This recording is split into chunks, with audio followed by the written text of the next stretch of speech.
December 20th, 2023. We are at the Homeless Memorial Vigil at Freedom Plaza in Washington, D.C. Could you tell us your name? Yes, my name is Christina Ashley Cole. And Christina, would you tell us what are the biggest causes of homelessness in D.C.? You know, there's a wide range of the reasons of why people become homeless. A lot of it has to do with money, instability, and planning. Most of the world, if not only the United States, is one paycheck away from becoming homeless themselves. For me, it was the pandemic. I lost my job, and then I lost everything. I had to come to the streets and live with someone I didn't want to, and began getting beaten. And ultimately, I was homeless for 2.5 years before I could recover. If it can happen to me, it can happen to anyone. And what do you think would be the critical issues that we need to work on as a movement to end homelessness? Homelessness is a profitable industry. A lot of times, those of us who are feeding us, who want to help us, don't know they're being used to further propagandize and to further homelessness. We don't need sugar, candy, donuts, and toilet paper. We need jobs. We need stability. We have worth, we have value, and housing is a human right. The cost of rent in DC is about $3,000 a month. Who could afford that? Who could afford that? The people that can afford that right now are gentrifiers. I don't want to be calling my friends gentrifiers only because they have the means to pay for rent and I cannot. Why can't I pay for rent? Is it because I'm brown? Is it because I'm black? Is it because I'm a woman? Why? I'm a human, just like you. But you have a key and you can turn and close your bathroom door. You have privacy, you have security, you have stability.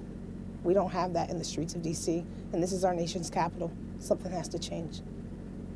Thank you. If you could get 50 people to join in with you on a protest to end homelessness, what would you do? I would gather 50 women.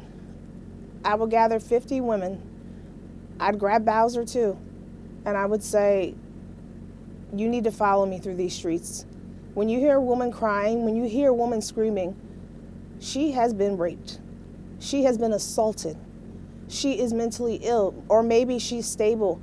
But the conditions of our nation's capital, the wealthiest nation in all of mankind, are you telling me that these women who are 50 plus, 60 plus, these grandmothers, your sisters, your aunties, your friends, your mothers, do they deserve to be in these streets while you sleep in your bed warm at night?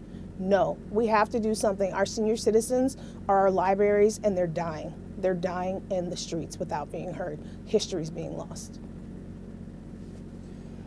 And if you could build a better world, what would that world look like?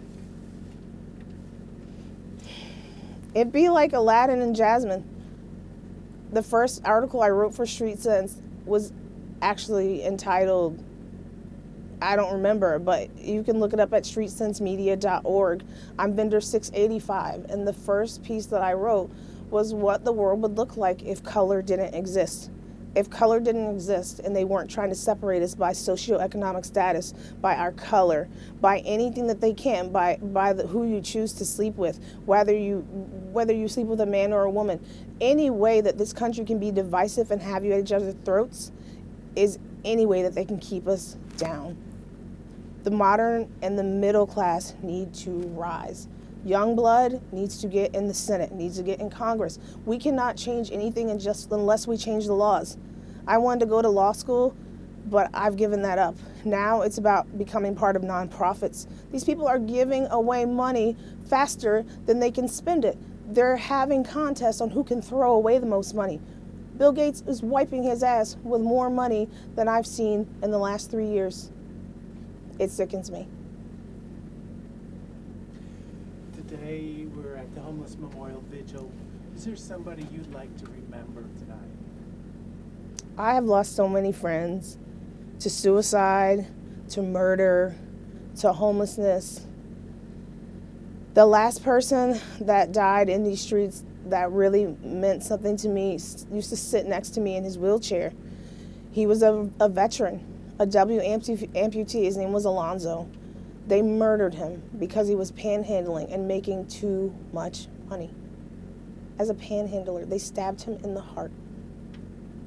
He was 67 years old and the kindest soul I'd ever met. I wish that you could remember people like him when you're out here spending money.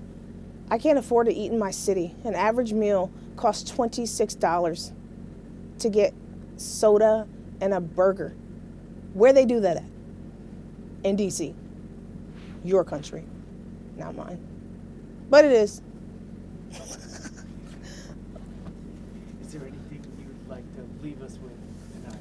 Yeah, People for Fairness Coalition is an organization that's been around for 15 years. This is our 11th homelessness vigil, honoring those who lost their lives without the dignity of a home. But even furthermore, those who didn't have the dignity of a burial. This year, only this year after the pandemic, it's costing money, about $477 to get someone's ashes, whereas during the pandemic and before that, it was of zero cost to pick up someone's ashes. They are profiting off of our deaths. Did you know that? Do you care? I do. Thank you.